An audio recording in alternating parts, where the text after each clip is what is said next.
शिक्षा के मंदिर का ऐसा हाल सोचकर ही रूह कांप जाती है। पूरी तरह जर्जर हो चुका भवन कभी भी गिर सकता है, जो कि बच्चों की सुरक्षा को लेकर बड़ा खतरा है। ऐसे में बच्चे पढ़ाई करें या व्यवस्था के साथ लड़ाई करें, क्योंकि 5 कक्षाएं एक ही कमरे में लगाई जा रही हैं। यही नहीं, कार्यालय, फर्नीचर और मिड डे मील की व्यवस्था भी इसी स्थान पर है। जगह की कमी के कारण बच्चों को कई बार पेड़ के नीचे, खुले आसमान में या बारिश और तेज धूप के बीच पढ़ाई करने के लिए मजबूर होना पड़ता है। गर्मी में तो हालात और भी बदतर हो जाते हैं। मामला नूरपुर शिक्षा खंड के तहत करीब 70 साल पुरानी राजकीय प्राथमिक पाठशाला खैरियां का है। वर्ष 1954-55 के आसपास बना स्कूल भवन अब पूरी तरह जर्जर होकर खंडहर में तब्दील हो चुका है। भवन की हालत इतनी खराब है कि स्थानीय पंचायत प्रतिनिधि, स्कूल प्रबंधन समिति और ग्रामीण स्वयं स्कूल पहुंचकर इसकी स्थिति पर चिंता जता चुके हैं। एसएमसी कमेटी और पंचायत प्रतिनिधियों ने चेतावनी दी है कि यदि जल्द नया भवन उपलब्ध नहीं कराया गया तो पूरे पंचायत क्षेत्र के लोग सड़कों पर उतरकर आंदोलन करेंगे, जिसकी जिम्मेदारी सरकार और शिक्षा विभाग की होगी। क्या कहना है एसएमसी अध्यक्ष और अन्य लोगों का, सुनिए। हम इस कारण हुआ कि ये बिल्डिंग है इतने साल से गैर है, 1-2 बार इसकी फाइल भी है, इसका कोई भी हमारी सुनवाई नहीं करता है। ये 40 बच्चे हैं,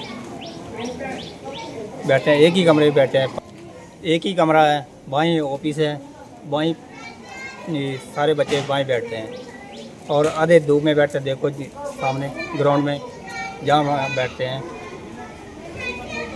और छुट्टियों के बाद नहीं होगा, इसका कोई मसला हल नहीं होगा। हम यहाँ सारे इकट्ठा होंगे और धरना देंगे।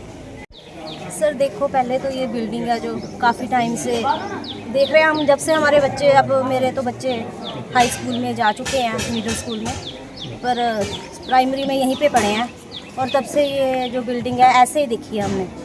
काफ़ी टाइम से आते हैं यहाँ पे, देखते हैं, और कोई भी इसका हल नहीं। तो फॉरेस्ट एरिया बताते हैं इसको, तो थोड़ा देखा है बच्चों को कोई नुकसान ना हो। बच्चे पढ़ते हैं, बाहर धूप में बैठे हैं, और ना कोई ऑफिस में ही बैठे हैं, आते आधे बाहर शेड के नीचे बैठे हैं, तो बच्चों को काफ़ी दिक्कतों का सामना भी करना पड़ता है इससे।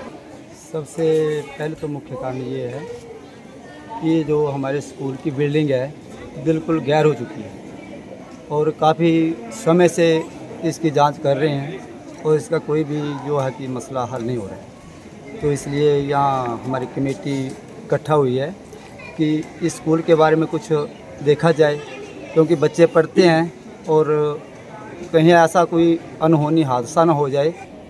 बात ऐसी है कि आप खुद ही देख रहे हो कि स्कूल की क्या हालात है। यहाँ पर किसी भी वक्त कोई भी हादसा हो सकता है।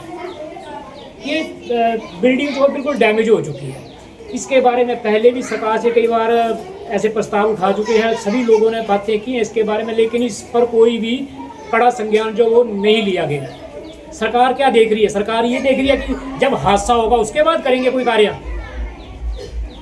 मेरी शिक्षा विभाग से यही विनती रहेगी कि प्लीज़ आप इस पर फोकस करें। हमारी जेबीटी जीपीएस खैरियां, काफ़ी टाइम से बिल्डिंग जो है वो ऐसे ही पड़ी है, तो मैं तो काफ़ी टाइम से यही हूँ।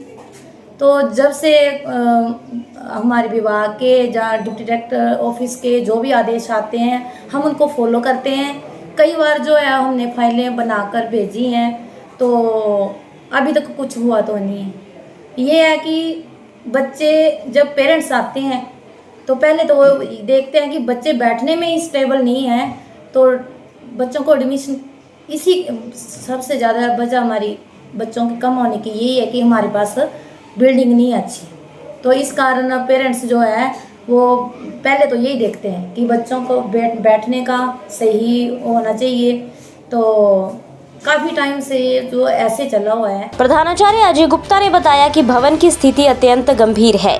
बच्चों की सुरक्षा सबसे बड़ी चिंता है। विभाग को कई बार पत्र भेजे गए हैं, लेकिन अब तक कोई ठोस कार्रवाई नहीं हुई। मुझे लगता है कि हमारा जो बिल्डिंग का है वो प्राइमरी वाला जो कैंपस है हमारा, वो प्राइमरी वाले कैंपस में काफ़ी दिनों से समस्या चली आ रही है। बच्चे हमारे जो हैं वो बाहर बैठने को मजबूर हैं, क्योंकि जो 2 कमरे हैं, 2 या 3 कमरे ऐसे हैं जो बिल्कुल अनसेफ हैं। और अनसेफ की वजह से वो हमारे बच्चों के लिए किसी भी ढंग से वो सुरक्षित नहीं है और ना ही उसमें वो बैठ सकते हैं और उनको जो है वो बाहर बिठाना पड़ता है मजबूरी में। और जो एक रूम है हमारा जो प्राइमरी क्लास जिसमें चलती है, उसमें हमारा ऑफिस भी चल रहा है प्राइमरी का, साथ में उनका फर्नीचर भी उसी में रहता है, जिससे काफ़ी ज़्यादा समस्याओं का सामना करना पड़ता है। विभाग के अधीन भी ऐसी जो है वो चीज़ें ध्यानत हैं, लेकिन कई बार कोई चीज़ होती है उसको बड़ा लंबा प्रोसेस पड़ जाता है, तो हो सकता है ये भी प्रोसेस में हो। लेकिन जैसे ही मान लो ये अगर इस पे ऊपर कार्रवाई की जाए तो हो सकता है कुछ दिनों में ये जो बिल्डिंग है, जो अनसेफ कमरे डिक्लेयर हैं, उनको डिमोलिश करके उनकी जगह जो है वो नया जो हमारे कमरे हैं वो कंस्ट्रक्ट हो जाएं, तो बच्चों के लिए इससे ज़्यादा बड़ी बात नहीं हो सकती। क्योंकि जो साथ में हमारा सीनियर सेकेंडरी स्कूल है, उसमें भी कुछ जो कमरों की हालत है वो बड़ी अच्छी नहीं है, जर्जर हालत भी है, और उसमें भी जो सीनियर क्लासेस के बच्चे हैं 6th ऑनवर्ड्स, उनको भी बाहर बिठाया जा रहा है।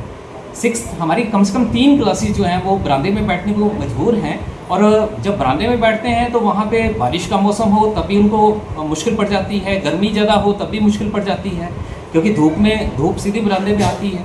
तो इसलिए ये कमरों की ज़रूरत यहाँ पे बहुत ज़्यादा है। और इस मामले में जब खंड प्रारंभिक शिक्षा अधिकारी वीना शर्मा से बात की गई तो उन्होंने बताया कि स्कूल भवन को पहले ही अनसेफ घोषित किया जा चुका है। इसकी रिपोर्ट तैयार कर उच्च अधिकारियों को भेज दी गई है। उन्होंने कहा कि जैसे ही विभाग को फंड उपलब्ध होगा, भवन को गिराकर नए भवन का निर्माण कराया जाएगा। हिमाचल से जुड़ी हर बड़ी अपडेट के लिए बने रहिए EWN24 news choice of Himachal के साथ।